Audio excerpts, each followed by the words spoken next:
Wanita ini memasukkan jarinya ke dalam minyak mendidih. Dia mencoba menahan rasa sakit, sampai jari-jarinya digoreng sampai menguning. Setelah itu, Dora menjadi tenang dan menggunakan selembar kain untuk membungkus jari-jarinya dengan erat. Beberapa hari kemudian, Dora melepas kain itu dengan wajah penuh harapan. Tetapi hasilnya benar-benar mengecewakannya. Ada lebih banyak kerutan di jari-jarinya daripada di wajahnya. Dia melihat jarinya dan sangat sedih hingga dia menangis. Ternyata beberapa hari yang lalu, Dora berdiri di depan rumahnya untuk meninggikan suara nyanyinya. Suara nyanyinya didengar oleh raja ini. Suara nyanyi indah itu berhasil menarik perhatian sang raja. Tepat ketika raja ingin melihat wajah orang yang baru saja menyanyikan lagu itu. Orang itu bersembunyi di dalam rumah. Raja mengira bahwa seorang gadis muda sedang bermain petak umpet, sehingga raja menjadi semakin tergila-gila padanya. Jadi raja mengeluarkan emas dan peraknya, dan memberikannya kepada pengawal untuk membawanya ke Dora. Setelah menerima hadiah itu, Dora sangat bersemangat. Melihat ke cermin dan melihat bola balik. Adik perempuan Ima sangat ketakutan, dan ingin kakaknya Dora mengembalikan semua hadiahnya. Tapi Dora merasa inilah kesempatannya untuk mengubah takdirnya. Di malam hari, raja yang kesepian tiba-tiba datang ke rumah untuk mencarinya. Raja ingin melihat Dora. Karena suara nyanyi indah Dora membuatnya jatuh cinta. Raja berpikir bahwa Dora adalah seorang gadis muda yang cantik. Kakak Ima hendak menjelaskan. Ketika adiknya Dora menghentikannya, raja mengira dia telah ditipu, jadi dia mulai marah. Dora ingin memanfaatkan kesempatan ini, jadi dia buru-buru menjelaskan. Tidak, saya hanya gadis miskin.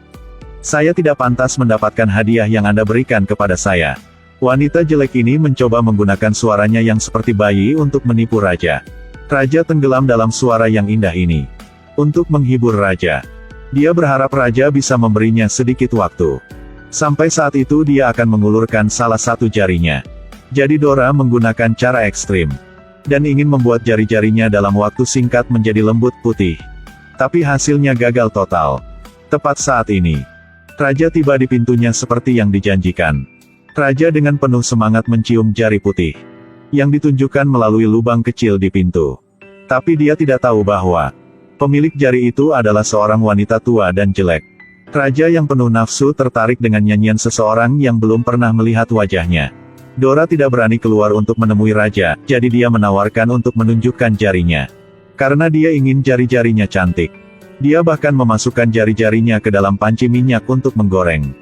Sayangnya, itu tidak berhasil sama sekali. Ketika dia tidak tahu harus berbuat apa, dia melihat bahwa jari-jari adiknya Ima sangat lembut. Ternyata sejak kecil, adiknya Ima punya kebiasaan menghisap jari. Dora dengan paksa menjulurkan jari adik perempuan Ima melalui lubang kecil di pintu. Raja yang kesepian tidak bisa menahan perasaannya, jadi dia mencium jari itu. Melihat jari putih lembut seperti itu, raja segera mengidentifikasi dia sebagai wanita cantik seperti bunga. Jadi keinginan raja untuk memiliki bahkan lebih kuat. Raja tidak puas ketika dia hanya bisa mencium satu jari melalui lubang di pintu. Dia berdiri di luar pintu terus-menerus memohon untuk bertemu gadis itu dan menghabiskan malam bersama. Dora tidak ingin kehilangan kesempatan langka ini. Tapi ada satu syarat. Dia berharap raja bisa memadamkan semua lilin di istana. Tidak ingin melihat cahaya apapun. Raja dengan cepat setuju. Malam berikutnya, Dora menggunakan lem untuk merekatkan kerutan di tubuhnya, menutupi dirinya, dan kemudian pergi ke istana kerajaan untuk menemui raja. Raja, seperti yang dijanjikan, memerintahkan para penjaga untuk memadamkan semua lilin. Dan seperti itu, raja dan Dora mengalami malam yang sangat indah. Raja, setelah bangun tidur, mengambil lilin, dia ingin melihat seperti apa wajah wanita yang baru saja menghabiskan malam bercinta dengannya. Ketika dia membalik selimut, dan melihat bahwa itu adalah seorang wanita tua yang sangat jelek, raja terkejut. Dia sangat marah. Sehingga dia segera memanggil pengawal, dan melemparkan wanita itu keluar jendela. Untungnya, nasib wanita ini tidak begitu buruk. Tubuh dan selimutnya tergantung di pohon. Itu sebabnya dia selamat. Memang, mengatasi kesengsaraan membawa kebahagiaan. Seorang penyihir yang lewat melihatnya. Penyihir itu menggunakan tongkatnya untuk mengetuk dengan ringan. Dora terselamatkan. Penyihir itu bahkan memeluk Dora dalam pelukannya. Memberikannya minum susu dari payudaranya. Selanjutnya, keajaiban terjadi. Tubuh Dora telah mengalami transformasi. Dari orang yang jelek menjadi orang yang sangat cantik. Terbaring di tengah hutan, indah seperti lukisan. Raja memandangi wanita yang duduk di tempat tidur dan terkejut. Tanpa diduga, orang yang tidur bersama Raja tadi malam adalah seorang wanita tua yang jelek. Raja memanggil pengawalnya untuk melemparkan Dora dari jendela ke halaman kastil. Beberapa hari kemudian, Raja pergi ke hutan untuk berburu. Tidak dapat berburu mangsa, tetapi melihat keindahan terbaring di tengah hutan. Kecantikan Dora yang sempurna membuat mata sang raja bersinar. Raja sama sekali tidak menyadari bahwa wanita cantik di depannya adalah wanita tua jelek yang tidur dengannya. Setelah itu, Raja membawa Dora kembali ke kastil dan menjadikannya permaisuri. Wanita itu, setelah dinobatkan sebagai permaisuri, tidak melupakan saudara perempuannya di rumah. Dora menyuruh pengawal membawa jubah ke rumah Ima, mengundang Ima ke istana kerajaan untuk menghadiri upacara permaisuri. Ima benar-benar tidak percaya bahwa permaisuri di depannya sebenarnya adalah saudara perempuannya.